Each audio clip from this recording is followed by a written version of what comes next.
Alright, greetings and salutations my fellows. So yeah, I've created a martial arts compilation of makiwara training. The purpose of this is to just show and introduce the makiwara to the public and to various martial artists out there.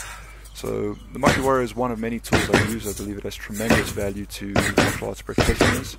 It's excellent for developing baseline strike impact conditioning from various impact points of the body.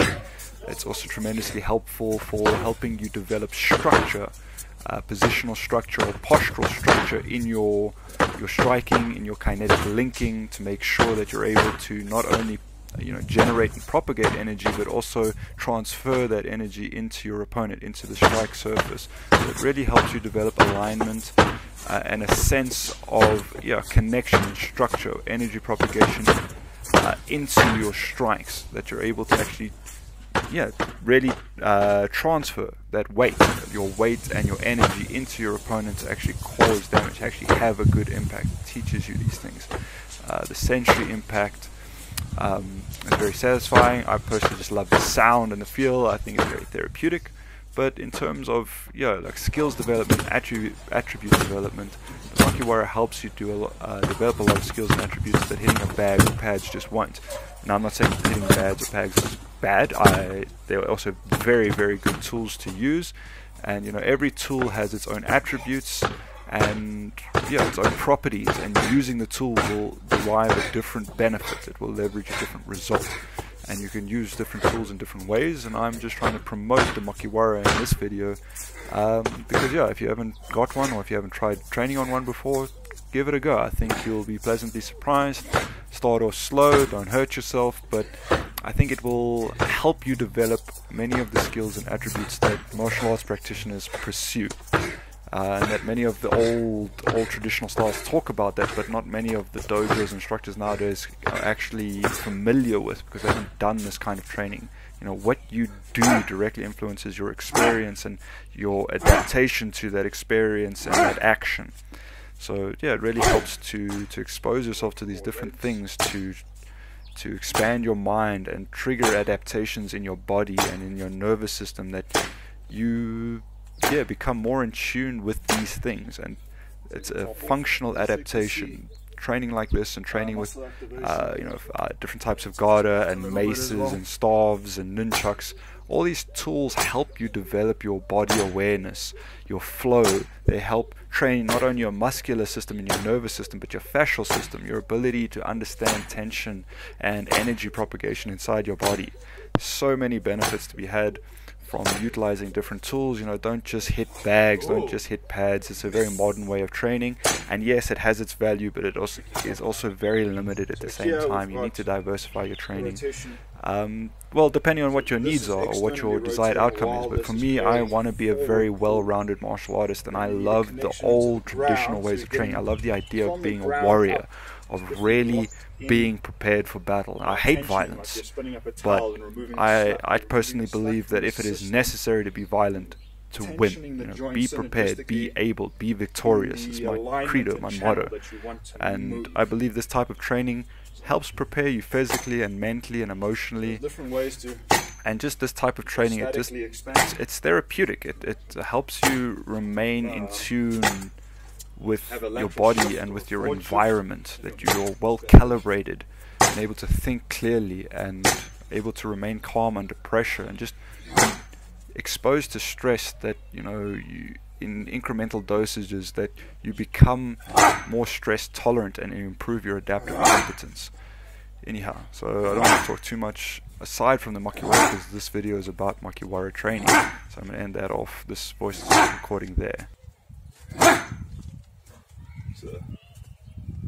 Alright, so continuing with the makiwara explanations. Here I'm doing a weight transfer step, angled step and weight transfer into a punch, incorporating a hand movement to a parry to shift the opponent's arm and disrupt their balance and their structure, throwing a punch, just bang, like repetition, just getting a feel for the movements. Not so worried about technical layers of combat. It's more about a biomechanical connection, about a connection to the body, to the floor, to flow, to synergy. That's what I'm trying to find here. Lines, being able to propagate energy on a line, bringing the body into a unity, being able to move on that range of motion and extend with power and consistency, and unity, like kime, being able to summate forces and bring the intention of the body and every piece of the body, all the different systems and joints and muscles, bring them into a unified purpose on a vector, onto a point. And it's difficult to be perfect, but the object isn't to be perfect, it's to be as good as you can, to improve across time. And sometimes I miss, sometimes I slip up, sometimes things don't go the right way, and something you miscalculate, mis-execute, whatever the case may be. But adapt and flow, improvise, adapt, overcome.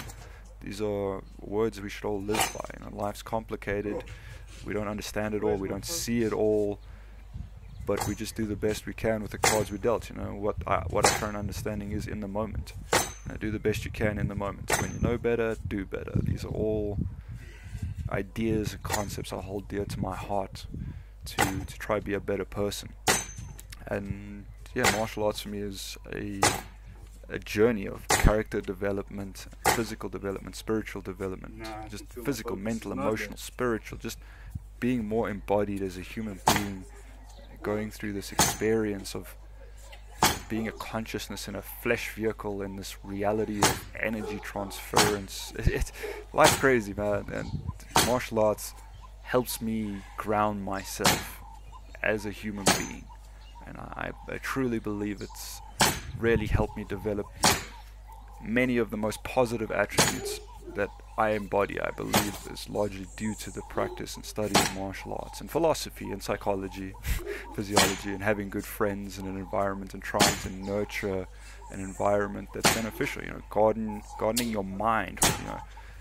Trying to foster and nurture good things in your mind and trying to weed out the negative things, and doing that in your actions and in your social interactions and in your relationships.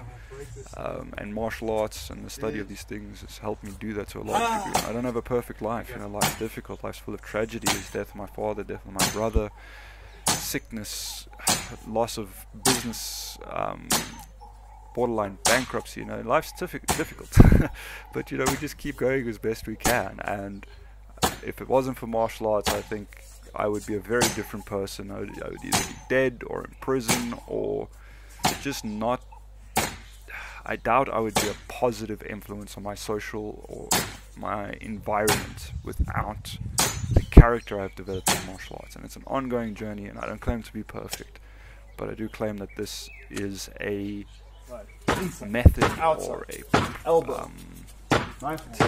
a path, in essence. It's a guiding star in the sky to help point you in the right direction. It's a set of priorities and beliefs that help you calibrate your perception of life to move forward productively. It helps you see things clearer, or in a more functional manner, or in a prism or a filter that helps you prioritize the greater good.